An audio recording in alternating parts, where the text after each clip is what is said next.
నోలంబులకు బాణరాజులకు ఉప్పునెల్లి వద్ద జరిగిన యుద్ధములో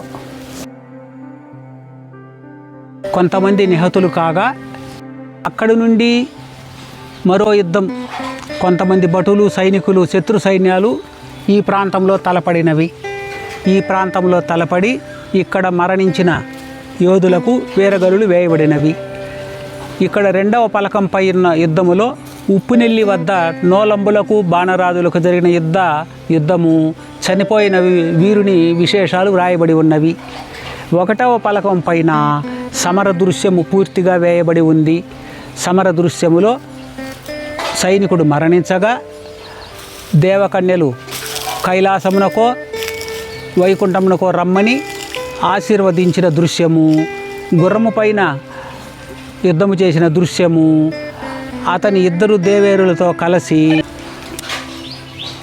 ఒకటవ పలకంపై పూర్తిగా సమర దృశ్యమంతా చిత్రించబడి వెనుక వైపున శాసనం వేయబడి ఉంది. రెండవ పలకంపై కూడా సైన్యాధికారి లేదా పాలెగాడు మరణించగా అతనిని కూడా వైకుంఠానికి రమ్మని లేదా కైలాసానికి రమ్మని ముగ్గురు దేవకన్యలు వారిని ఆహ్వానించిన దృశ్యం ఉంది. అదేవిధంగా మూడవ పలకము, నాలుగవ పలకము, అన్ని పలకాలపైన వారిని కైలాసానికో లేదా వైకుంఠానికో రమ్మని దేవకన్యలు ఆశీర్వదించిన దృశ్యాలు ఈ వీరగలులపై చెక్కబడి ఉన్నవి.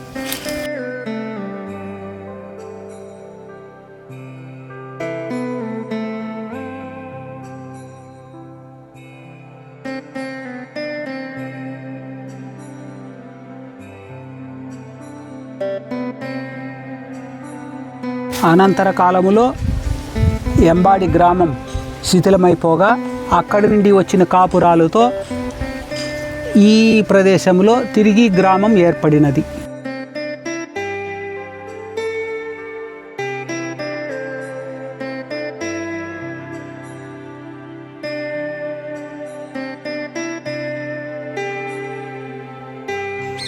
ఇది నీలకంఠేశ్వర స్వామి దేవాలయం.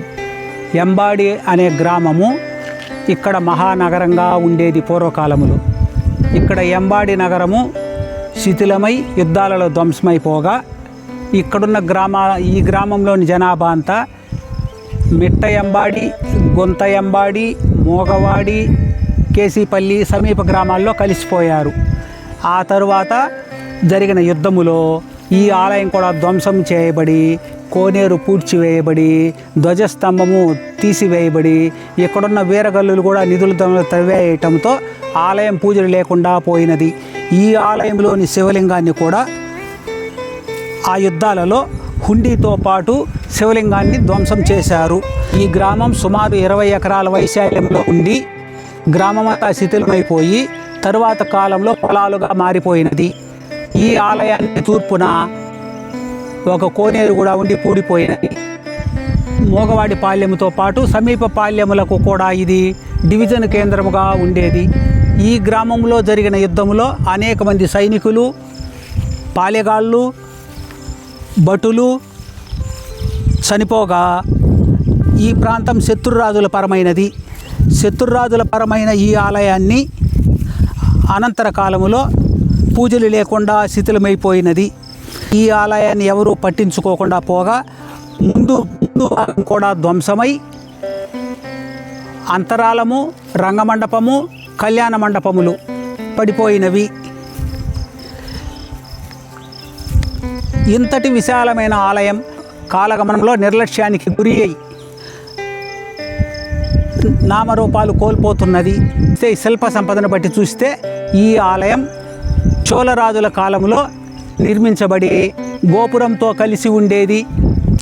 గర్భగుడిపై సున్నపు గారతో, ఆనాటి లగాము ఇటుకరాళ్లతో గొప్ప గోపురం నిర్మించబడి ఉండేదని, రోజుకు కొంత నిధుల దొంగలు త్రవివేయటంతో మట్టమైపోయిందని జనం చెప్పుకుంటారు. ముంభాగములో 4 గాళ్ళ మండపం ఉండేది. బలిపీఠము, 4 గాళ్ళ మండపము కలిపి ఒకే ప్రహరీ లోపల ఉండేవి.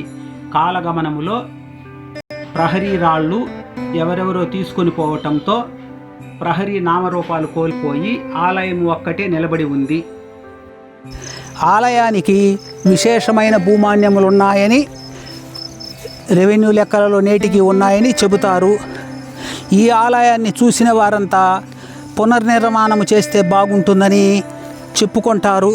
ప్రస్తుతం కొంతమంది ఈ ఆలయాన్ని పునర్నిర్మాణం చేయాలని ప్రయత్నాలు చేస్తున్నారు. ఈ ఆలయం ముంభాగములో ఉన్న నంది మండపంలోని నంది ప్రతిమ, మూల ఆలయములోని శివలింగము అంతరాలంలో పడి ఉన్నాయి. ఇక్కడ ఆలయం ఇంకా ముందుకు ఉండినట్లు ఆధారాలుగా స్తంభాలు పైన ఉండినట్లు ఆధారాలు తెలుస్తున్నాయి. ఈ ఆలయానికి జనవాడు కథనాల ప్రకారం 7 రోజుల జాతర జరిగేదని మా పూర్వీకులు చెప్పుకుంటారని, ఇంతటి జాతర ఈ ప్రాంతంలో ఎక్కడా జరగదని ఈ ప్రాంత జనాలు చెప్పుకుంటారు. ప్రస్తుతం ఈ ఆలయం శివలింగము, నంది ప్రతిమలు పగలగొట్టబడి నిధులు దొంగలు త్రవ్వి వెలుపలికి తోశారు. ఈ ఆలయాన్ని పునర్నిర్మిస్తే ఈ ప్రాంతానికి వర్షాలు కురిసి ఈ ప్రాంతం సుఖ సంతోషాలతో గ్రామాలు ఉంటాయని జనం విశ్వసిస్తారు. కారణంగా ఈ ఆలయాన్ని పునర్నిర్మిస్తే ఈ ప్రాంతం బాగుపడుతుందని కూడా జనం యొక్క ఆశ.